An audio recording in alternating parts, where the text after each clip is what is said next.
Dans le test humain, la clé est de connaître toutes les réponses. Dans celui de Dieu, la clé n'est pas de connaître toutes les réponses, mais de faire confiance à Dieu pour connaître les réponses. Vous devez faire confiance à Dieu dans l'épreuve. Dans la Bible, un test est une épreuve qui purifie et prépare le cœur. Un test est une épreuve utilisée par Dieu pour purifier et préparer le cœur. Vous êtes continuellement testé, vous êtes préparé, vous êtes purifié. Nous sommes sans arrêt en train d'être façonnés. Si vous ne comprenez pas cela, vous interpréterez les afflictions de votre vie comme des problèmes aléatoires que vous voulez simplement éviter. Vous essaierez d'éviter toute épreuve. Bien évidemment, les tests n'enthousiasment personne. Cependant, si vous comprenez que vous servez un maître tisserand qui va tisser tout cela ensemble, vous serez en mesure de découvrir qu'il y a un but dans les problèmes qui se présentent à vous. Car lorsque votre foi est testée, votre endurance a une chance de grandir. Alors, laissez-la grandir. Lorsque votre endurance sera pleinement développée, vous serez parfait et accompli sans faillir en rien. Le but de Dieu sur terre n'est pas de vous rendre heureux. Le but de Dieu dans votre vie est de vous faire grandir jusqu'à la maturité spirituelle. Le bonheur vient de la sainteté. Au ciel, vous serez heureux pendant des milliards et des milliards d'années. Ici, c'est le stade de croissance. C'est l'étape du développement. Tout ne fonctionne pas parfaitement. Tout ne se passe pas comme vous le voudriez, vu que Dieu est beaucoup plus intéressé par votre caractère que par votre confort. L'une des façons dont Dieu vous fait grandir est en vous testant. Vous savez, quand vous vous entraînez dans un gymnase, vous testez vos muscles en soulevant des poids. Plus vous pouvez soulever de poids, plus cela teste vos muscles, plus cela les fait grandir. Dieu construit votre caractère de la même manière à travers une série de tests. Ces épreuves testent votre foi, elles testent votre caractère, elles testent votre patience, elles testent toutes sortes de choses dans votre vie. La bonne nouvelle, c'est qu'il y a un but derrière chaque problème de votre vie. Les problèmes ne sont pas simplement arbitraires, les problèmes ne sont pas simplement le fruit du hasard. Les problèmes qui entrent dans votre vie sont là pour tester votre caractère, pour faire grandir votre caractère, pour faire grandir votre foi, pour vous aider à devenir tout ce que Dieu veut que vous soyez, l'homme que Dieu veut que vous soyez, la femme que Dieu veut que vous soyez. Chaque problème a un but et il est conçu pour vous aider à grandir. Quand Dieu vous met à l'épreuve, que vous la réussissiez et qu'il vous bénit, sachez qu'il ne revient pas avec un combat moindre. La seule façon qu'il a d'acérer votre foi est de continuer à la mettre à l'épreuve. S'il vous teste de ce côté-ci, la fois suivante, le test sera plus fort. Cela ira croissant. Revenons à notre illustration avec les poids. Lorsque vous les soulevez, vous commencez avec 2 kilos, puis vous passez à 5, à 10, à 20, peu importe. Vous devenez plus fort dans votre corps physique quand vous augmentez la quantité de poids. Lorsque vous et moi passons fidèlement par des tests, des épreuves, que nous les réussissons, remercions Dieu. Cela dit, ne vous relâchez pas. Il y en a un autre qui arrive. Il ne vous permettra pas de rester là où vous êtes tant que vous repoussez et refusez de vous soumettre au test. Ce test peut être financier, cela peut être dans vos relations avec les gens, cela peut être dans votre travail, quelle qu'en soit la nature. Souvenez-vous de ceci, que Dieu est pour vous. Il dit qu'il fait tout concourir à notre bien si nous lui faisons confiance, si nous nous reposons sur lui. Nous sommes ses enfants. En ce cas, quel que soit le test, c'est pour notre bien. Parfois, nous ne les aimons pas car ils sont coûteux. Parfois, ils exigent de nous des choses que nous ne voulons pas nécessairement céder. Pourtant, si nous voulons grandir et accomplir son dessein dans notre vie, nous devons lui faire confiance. Dieu a une volonté, un but, un plan pour votre vie.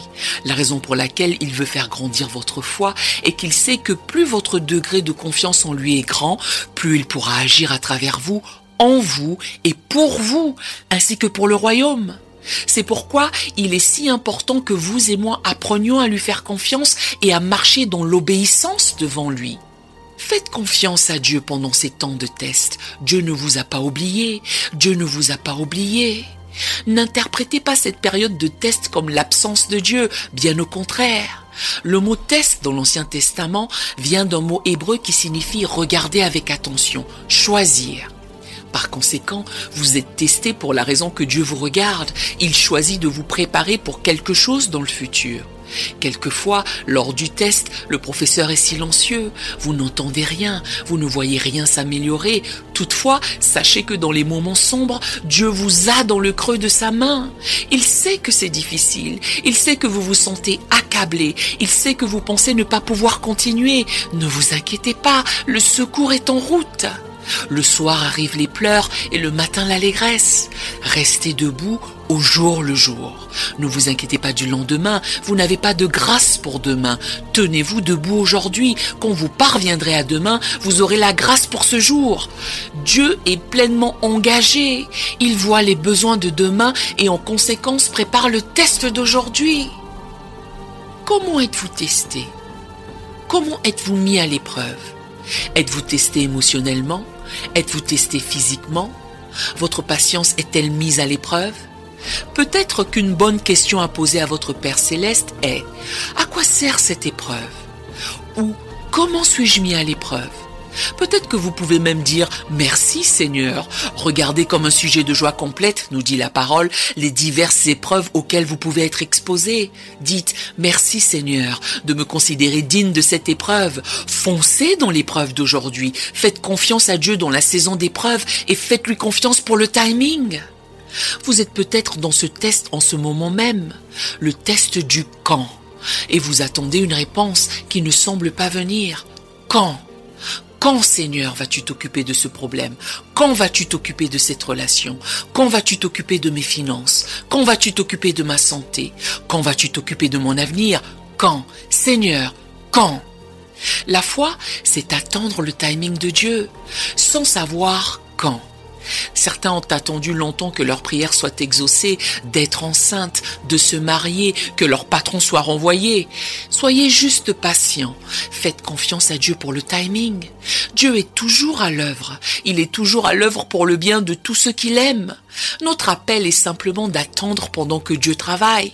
Pour sûr, Joseph serait le premier à vous dire que la vie dans la citerne pue, c'est vrai. Néanmoins, malgré toute sa pourriture, elle apporte une belle bénédiction. Quand vous êtes au fond du trou, il n'y a qu'une direction où regarder, n'est-ce pas? Vers le haut.